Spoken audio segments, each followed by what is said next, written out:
नमस्कार प्यारे मित्रों, आज हम देखेंगे ग्रेड सेकंड के लिए विशेष रूप से जो तैयार टेक्निकल टीम द्वारा अच्छे कंटेंट के साथ जो क्लास है वो तैयार की गई है और 20 क्वेश्चन महत्वपूर्ण है।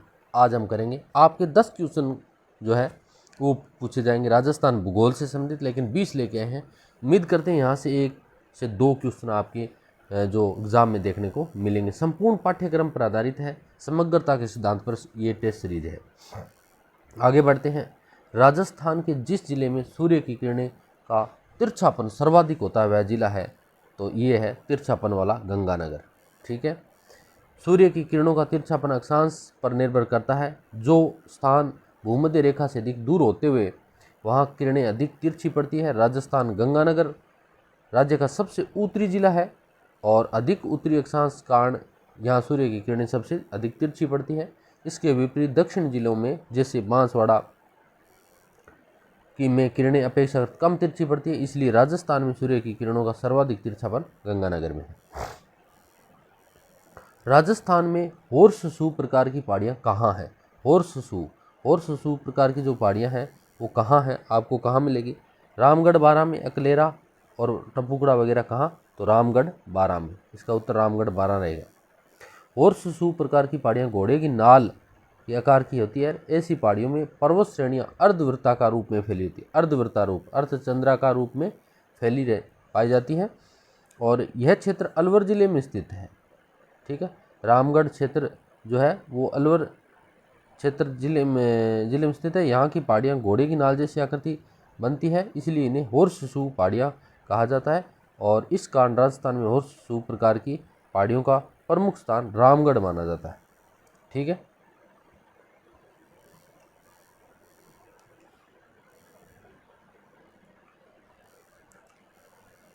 होर्सशू या ये क्षेत्र ना अलवर जिले में नहीं है, ये मिस प्रिंट हो गया यहाँ पर, अलवर नहीं है, ये बारां जिले में है। ये कहाँ है?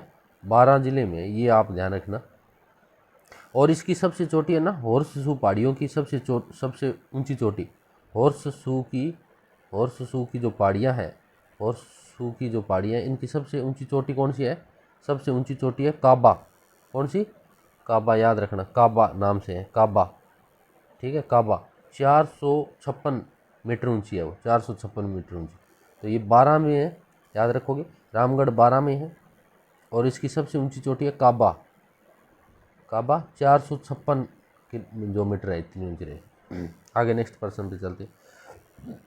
अभयारण्य जिसमें होकर मानसी वाकल नदी गुजरती है वह है, तो ये फुलवारी की नाल से गुजरती है ना, फुलवारी की नाल से। फुलवारी की नाल वन्यजीव अभयारण्य राजस्थान के दक्षिण भाग में एक स्थित प्रमुख अभयारण्य है और मुख्यतः उदयपुर जिले में स्थित है। इस क्षेत्र में छोटी बड़ी चोटियाँ और जलधाराएं बहती है। मानसी नदी, वाकल नदी इस अभयारण्य क्षेत्र से होकर गुजरती है। आगे बढ़ते हैं।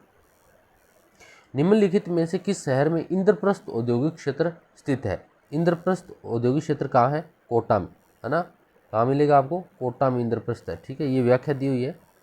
इंद्रप्रस्थ औद्योगिक क्षेत्र राजस्थान का एक प्रमुख औद्योगिक क्षेत्र है। ये कोटा शहर में स्थित है और राजस्थान का महत्वपूर्ण औद्योगिक केंद्र माना जाता है।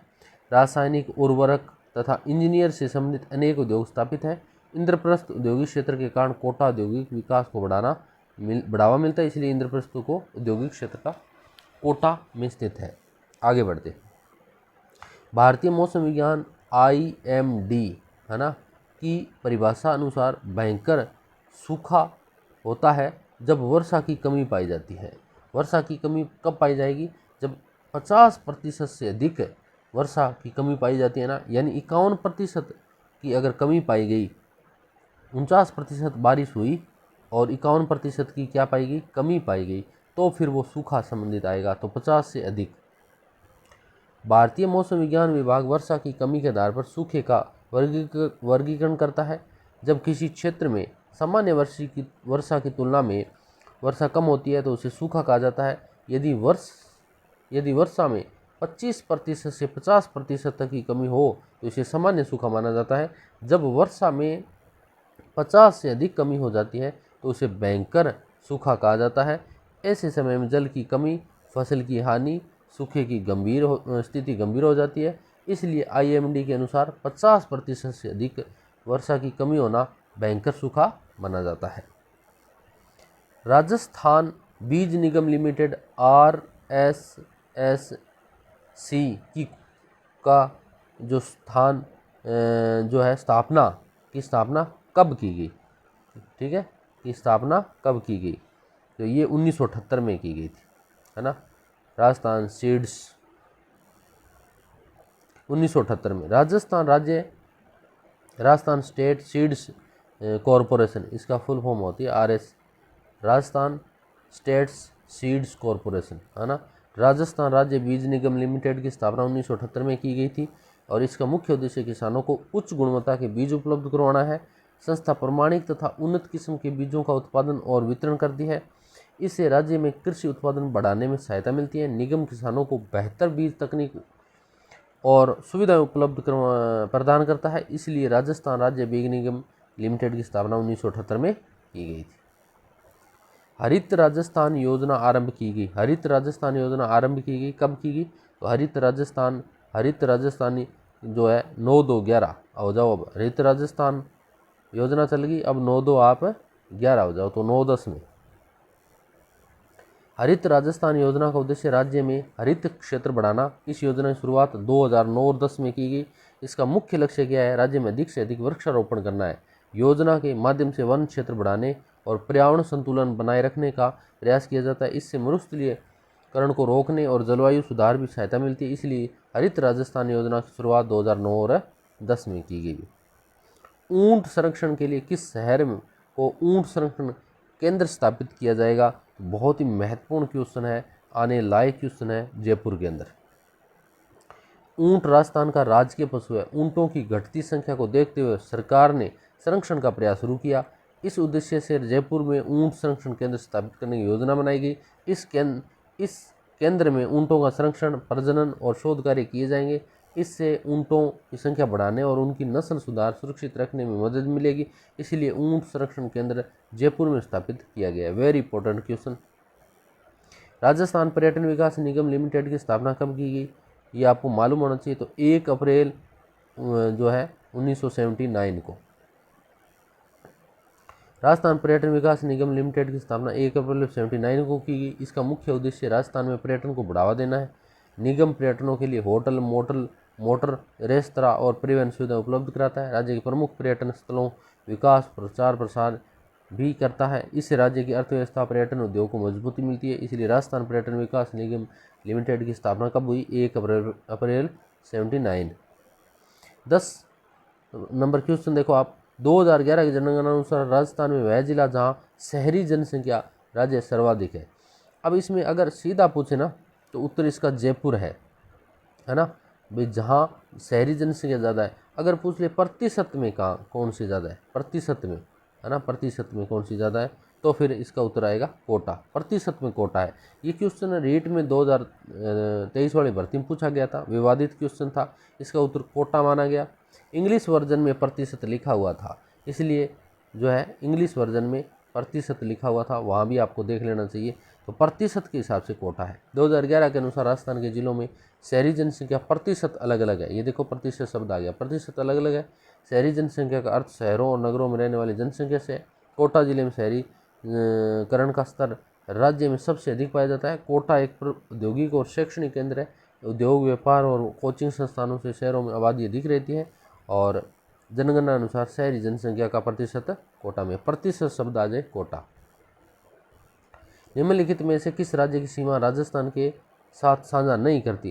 पंजाब की लगती है, उत्तर प्रदेश की भी लगती है, हरियाणा की लगती है, दिल्ली की नहीं लगती। ठीक है, ये व्याख्या आप देख लेना। और त्रिकुट नाकोड़ा पहाड़ियाँ राजस्थान के क्रमश कौन से जिलों में अवस्थित है? त्रिकुट और नाकोड़ा, है ना। तो नाकोड़ा बाड़मेर में है। कहाँ है? नाकोड़ा बाड़मेर में है और त्रिकुट की पहाड़ियाँ जैसलमेर में। ठीक है, तो मैं कम समय में ज़्यादा क्वेश्चन करवाने के प्रयास में हूँ, तो आप ये देख लेना। त्रिकुट पहाड़ियाँ राजस्थान के जैसलमेर में और आपके त्रिकुट होगी जैसलमेर में, नाकोड़ा होगी बाड़मेर में। ठीक है, ये व्याख्या है। किस नदी पर ईस्ट वेस्ट कॉरिडोर के दिन हैंगिंग ब्रिज बनाया जाएगा?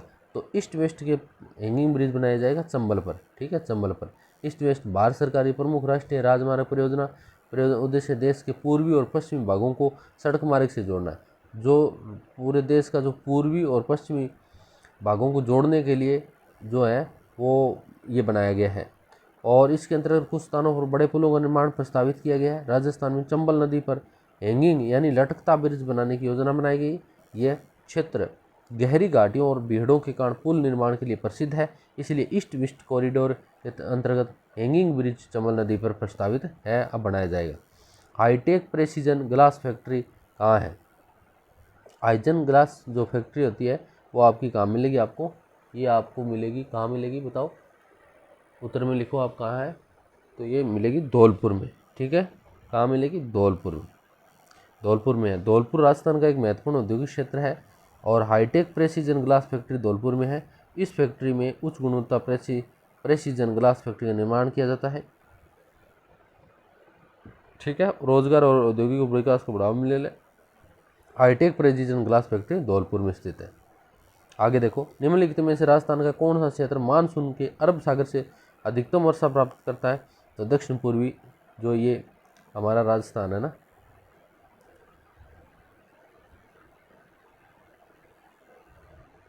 जो ये जो क्षेत्र है ना, ये दक्षिणी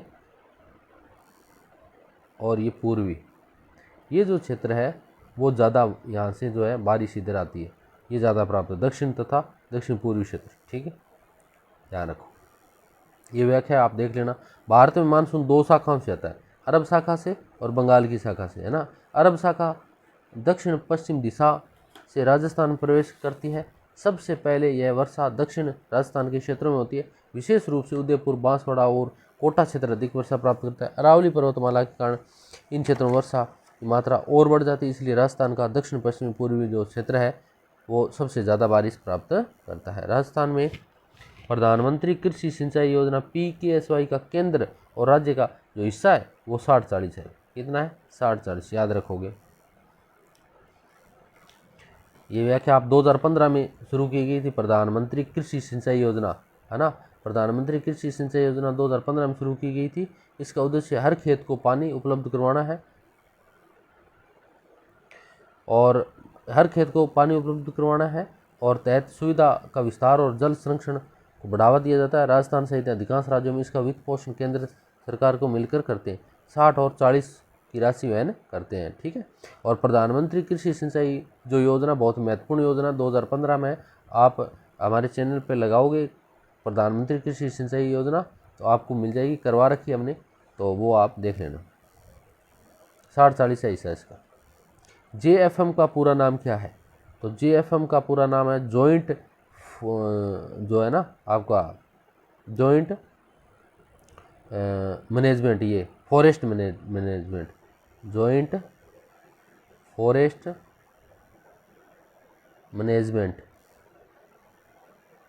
मैनेजमेंट, ठीक है।